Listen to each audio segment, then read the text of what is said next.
Hello, Witty Friends! Welcome back to our channel. For this tutorial, I'm going to show you the updated process on how to apply SSS salary loan online. Keep watching until the end for fast approval of your salary loan.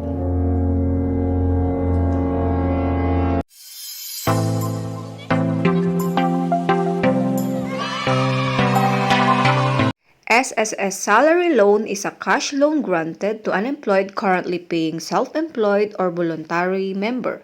It is intended to meet the member's short-term credit needs. These are the eligibility requirements.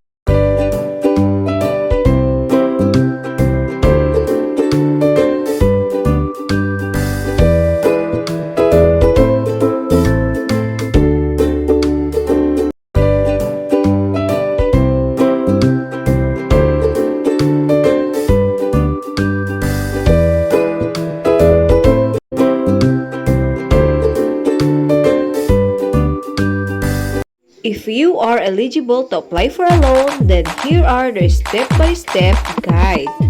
Using your personal computer or cell phone, you may log in to www.sss.gov.ph. Upon entering the SSS website, just click the member portal. Simply log in with your user ID and password. Sa mga wala pa pong user ID, just click register at the button.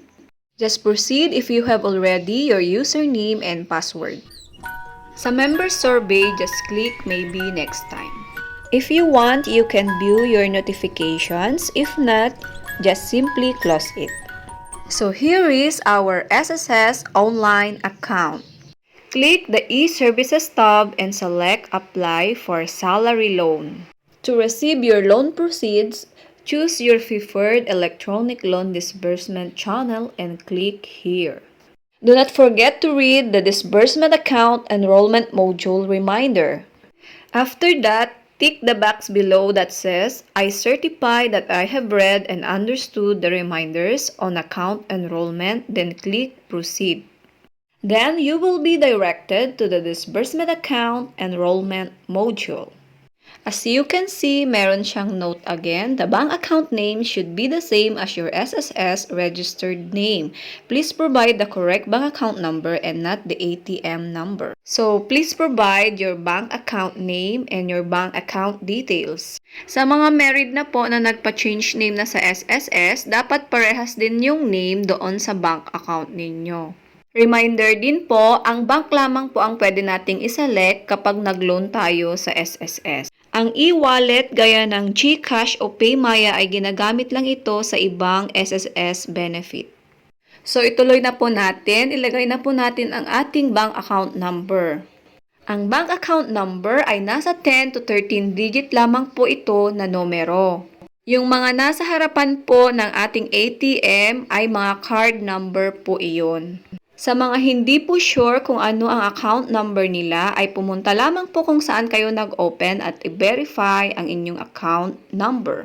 After that, we are going to attach the 3 supporting documents. Una is yung proof of account natin.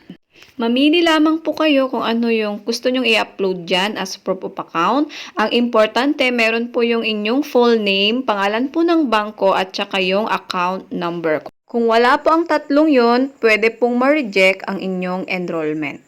Upload a clear copy file with JPG or PDF format with a maximum of 3 MB size. And next to upload is the ID card or the ID document. Narito po ang listahan ng SSS ng mga valid IDs. The next to upload is your selfie photo na hawak ang inyong valid ID at saka yung proof of account ninyo. Then sa baba ay click lamang yung box para ma-certify ang inyong enrollment tapos pindutin ang Enroll Disbursement Account. Your bank account number will be submitted to SSS. Do you want to continue? Click OK. Then wait for your disbursement account enrollment to be approved. After a couple of days, you will receive an email letting you know that the submitted proof of account has been processed and approved. Upon approval of your disbursement account enrollment, log in again to SSS website. Then proceed to apply for salary loan. Supply all the needed information, double check all the details, and click proceed. Then read and print the loan disclosure statement.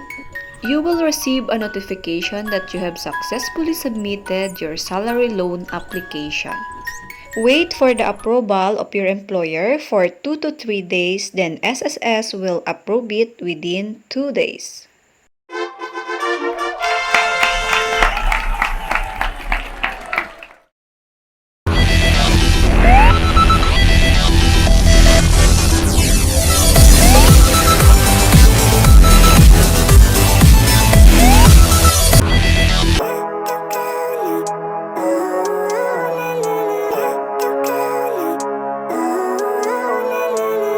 Living life